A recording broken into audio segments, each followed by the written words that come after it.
Livro Paramahansa Yogananda, a autobiografia de um yogi contemporâneo. Capítulo 37.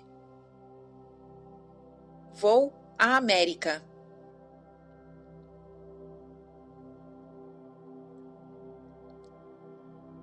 América! Esta gente é mesmo americana. Foi este o meu pensamento, quando meu olhar interior descortinou um panorama de restos ocidentais. Observação 319. No Ocidente tenho visto muitos daqueles semblantes e os reconheço instantaneamente. Continuação da narrativa. Imerso em meditação, encontrava-me sentado atrás de alguns caixotes cobertos de pó, na despensa da escola de Ranchi. Observação 320. Em 1959, Sir Dayamata, presidente da SRF e ISSS, consagrou um Dhyana Mandir, templo de meditação, construído no mesmo local da anterior despensa de Ranchi, onde ocorreu a visão de Paramahansaji. Nota da SRF. Continuação da narrativa. Era difícil achar um retiro privado durante aqueles anos trabalhosos junto às gerações mais jovens. A visão persistiu. Uma vasta multidão, encarando-me atentamente, deslizava como atores no palco de minha consciência. A porta da despensa abriu-se, como de costume, e um dos meninos descobrira o meu esconderijo. "Venha cá, Bimal!" gritei alegremente. "Tenho novidades para você." "O senhor está me chamando para a América?" "Para a América?" O menino fez eco às minhas palavras num tom que sugeria eu ter dito para a Lua. "Sim. Parto para descobrir a América, à semelhança de Colombo." Ele pensou ter encontrado a Índia, e sem dúvida existe um elo kármico entre estas duas terras. Bimal afastou-se correndo, e em breve a escola inteira fora informada pelo jornal de duas pernas. Convoquei o desnorteado grupo de professores e entreguei-lhes a direção da escola. Sei que conservarão os ideais yogis de Larish Marasaya, a educação como finalidade primeira e última, disse eu. Frequentemente lhes escreverei. Se Deus quiser, voltarei algum dia. As lágrimas assomaram-me aos olhos quando lancei o último olhar aos meninos e aos terrenos ensolarados de Ranchi. Sabia que uma época definida de minha existência se encerrava então. Doravante residiria em terras longínquas. Tomei o trem para Calcutá, algumas horas depois de minha visão, e no dia seguinte recebi um convite para representar a Índia num congresso internacional de religiões liberais, na América. Reunia-se naquele ano, em Boston, sob os auspícios da Associação Unitária Americana. Com a cabeça em remoinho, procurei Sir Yukteswar em Sarampore. "Guruji, acabo de ser convidado para participar de um congresso religioso nos Estados Unidos. Devo ir?" "Todas as portas estão abertas para você", respondeu o mestre com simplicidade. É agora ou nunca. Mas, senhor, retruquei desanimado, o que sei eu de oratória? Raramente fiz conferências e nunca em inglês. Em inglês ou não, suas palavras sobre yoga serão ouvidas no Ocidente. Dei uma risada. Bem querido Guruji, penso que os norte-americanos dificilmente aprenderão Bengali. Por favor, abençoe-me com um empurrão para que eu salte os obstáculos da língua inglesa. Observação 321. Sir Yuxterhar e eu ordinariamente conversávamos em Bengali.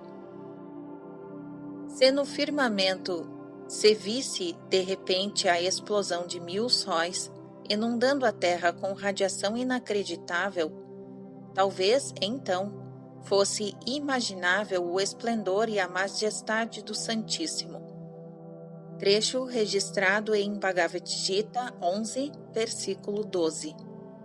Tradução inglesa de Arnold. Fim da observação 321. Continuação da narrativa. Quando anunciei meus novos planos a papai, ele se mostrou estupefato. A América para ele era uma terra incrivelmente distante. Temia nunca mais me ver. Como poderá ir?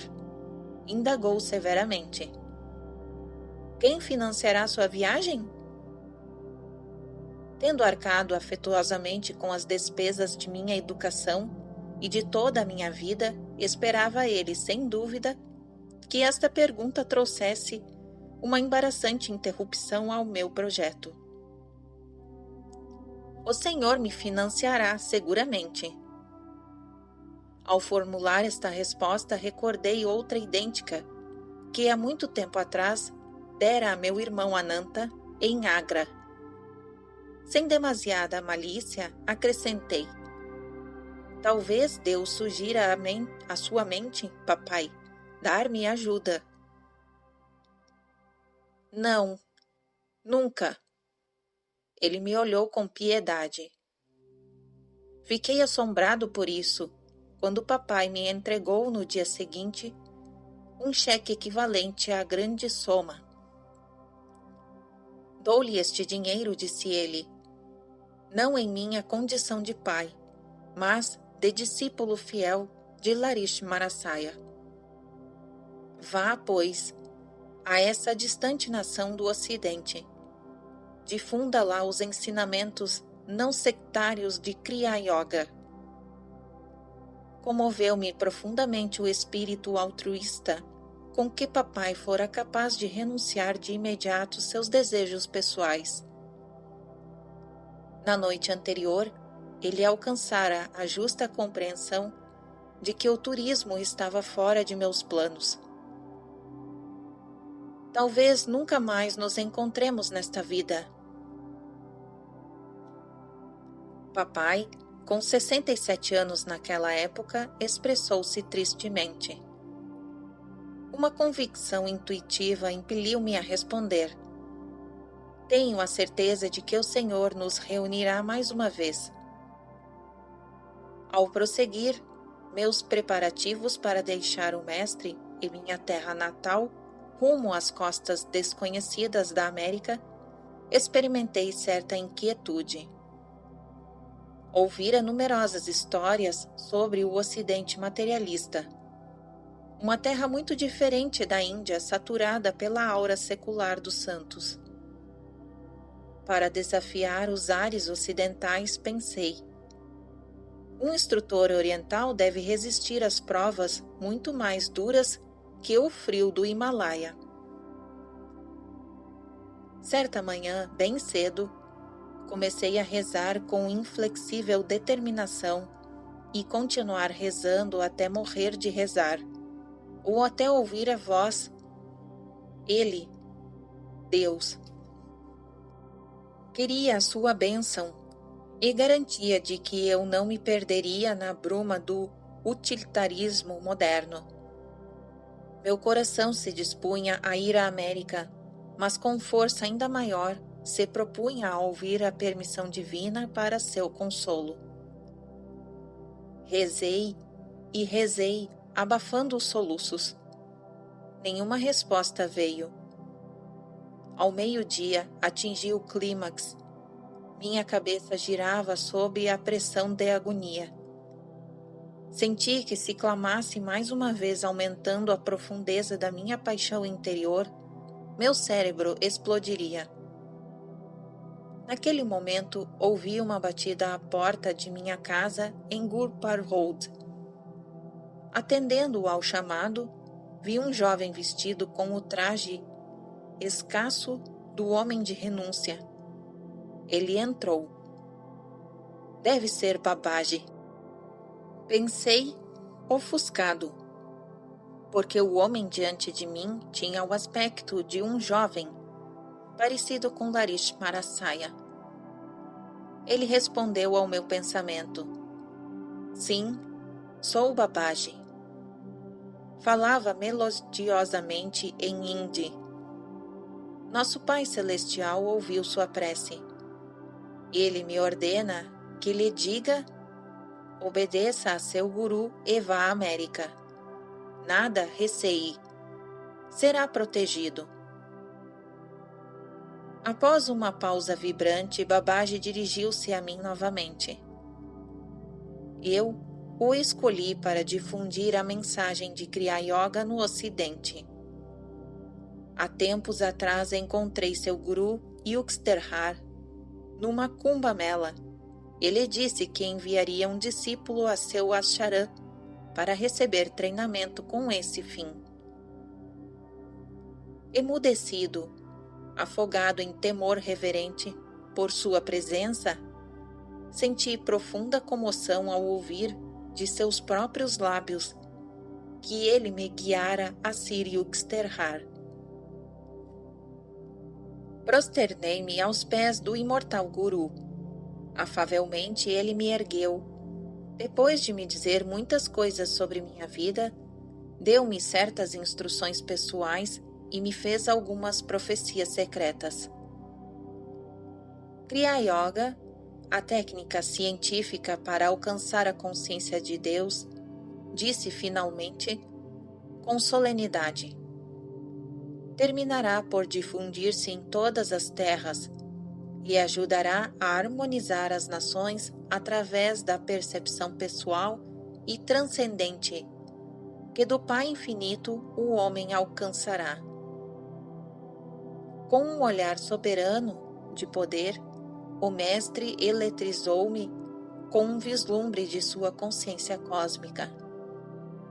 Pouco depois, Babaji moveu-se em direção à porta observando: não tente seguir-me. Não o conseguirá.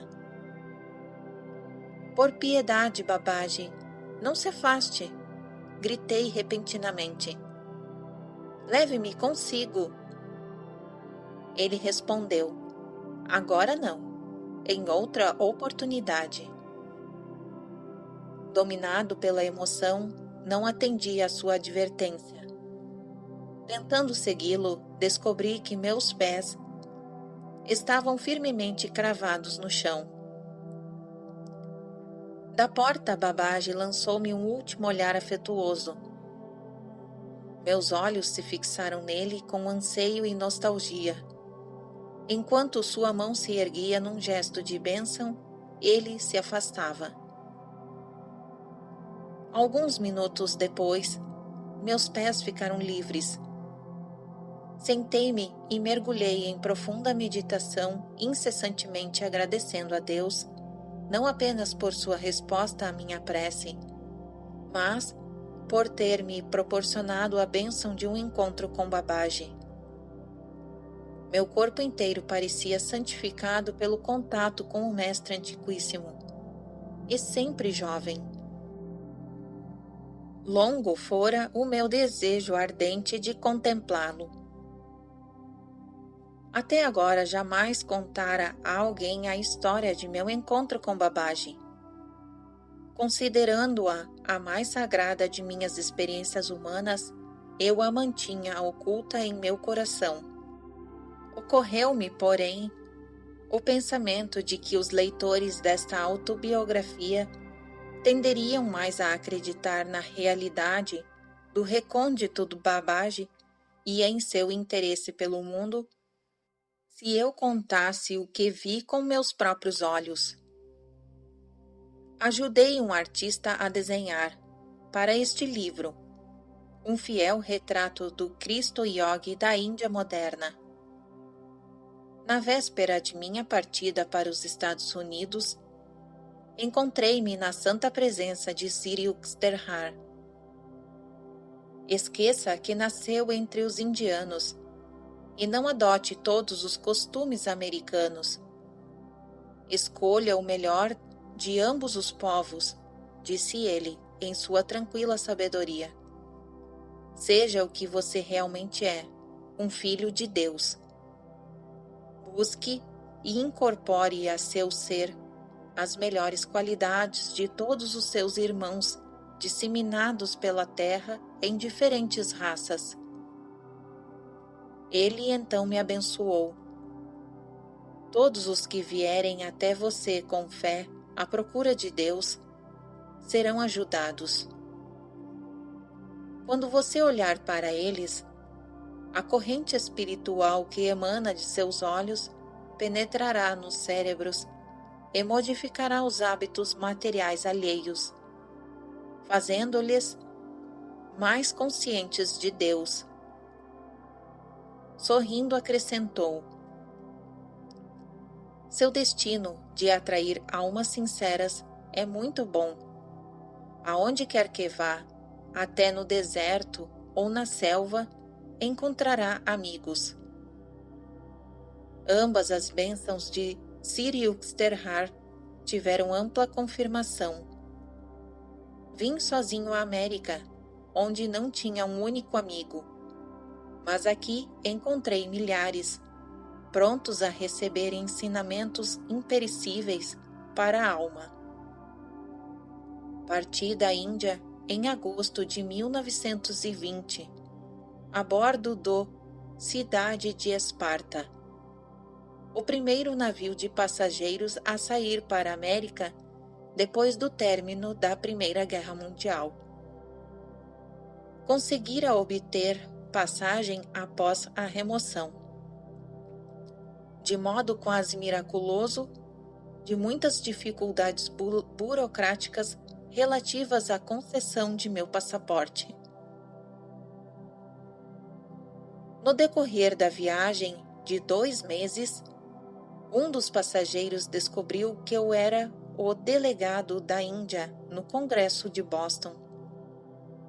Swami Yogananda, disse ele, com a primeira das muitas pronúncias exóticas que eu ouviria posteriormente na América, ao mencionarem o meu nome. Dê-nos a honra de ouvir uma conferência sua na próxima quinta-feira à noite. Penso que seria muito útil a todos nós passageiros se falasse sobre a batalha da vida e como empreendê-la. Ai de mim! Eu é que tinha de travar a batalha de minha própria vida, conforme descobri na quarta-feira. Tentando desesperadamente coordenar minhas ideias para uma palestra em inglês, acabei por abandonar todos os preparativos. Meus pensamentos, como um potro selvagem experimentando a sela, recusaram qualquer cooperação com as regras da gramática inglesa. Todavia, confiando plenamente nas anteriores afirmações do mestre, apresentei-me aos ouvintes no salão do navio na quinta-feira. A eloquência não me afluiu aos lábios. Permaneci de pé sem articular palavra diante do auditório. Os ouvintes, depois de uma prova de paciência que durou 10 minutos, compreenderam minha atribulação e começaram a rir. Para mim, a situação não era nada engraçada naquele momento. Indignado, dirigi ao mestre uma prece silenciosa. Você pode falar. Fale.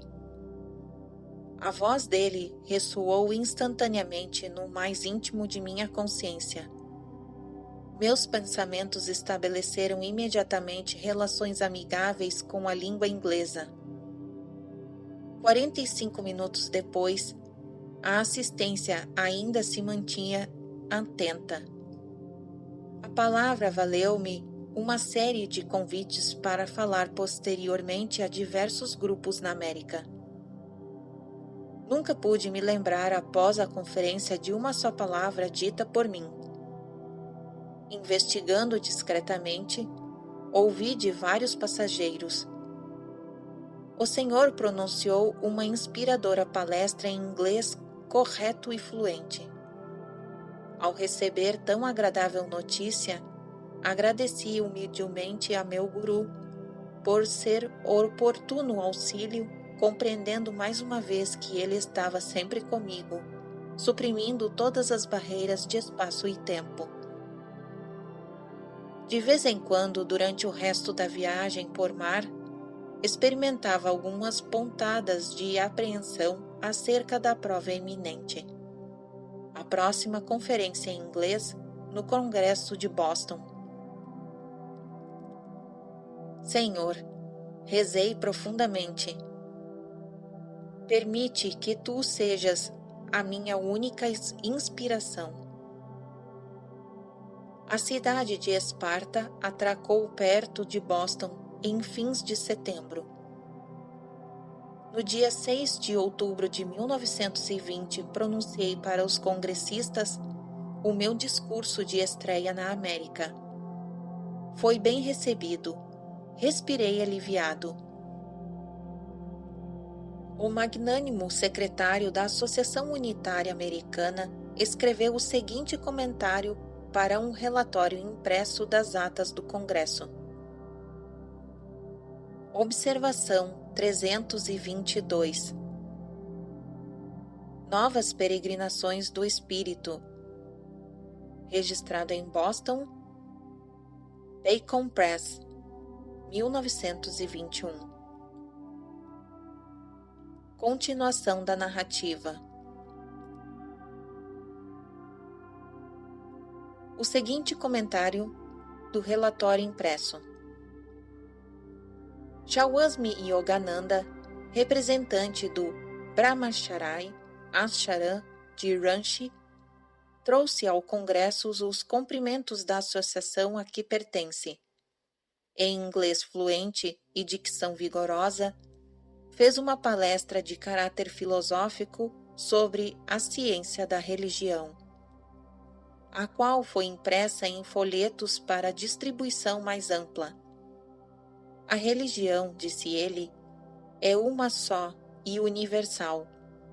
Não podemos universalizar costumes e convenções particulares, mas o elemento comum nas religiões pode ser universalizado e a todos podemos pedir que o sigam e cumpram. Graças ao cheque generoso de papai, foi-me possível permanecer nos Estados Unidos depois de terminado o Congresso. 3 anos felizes decorreram em humildes circunstâncias em Boston. Dei conferências públicas, ensinei as minhas classes de yoga e escrevi um livro de poemas, chamado Canções da Alma, com prefácio do Dr. Frederick Robinson, diretor da Escola Superior da cidade de Nova York.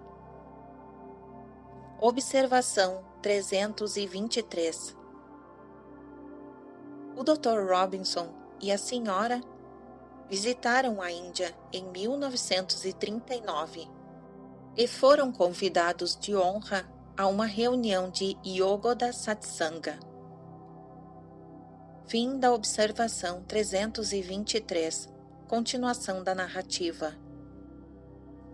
Começando em 1924 uma excursão transcontinental, falei a milhares de pessoas em muitas das cidades principais. Em Seattle, embarquei para desfrutar férias na bela região do Alasca. Com a ajuda de estudantes de coração generosos, em fins de 1925, estabeleci a sede americana em terras do Monte Washington, em Los Angeles.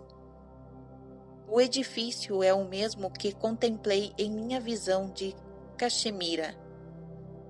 Apressei-me a enviar a Sir Esterhard fotografias ilustrando minhas distantes atividades na América. Ele respondeu com um cartão postal em Bengali e transcrevo aqui a seguir para vocês.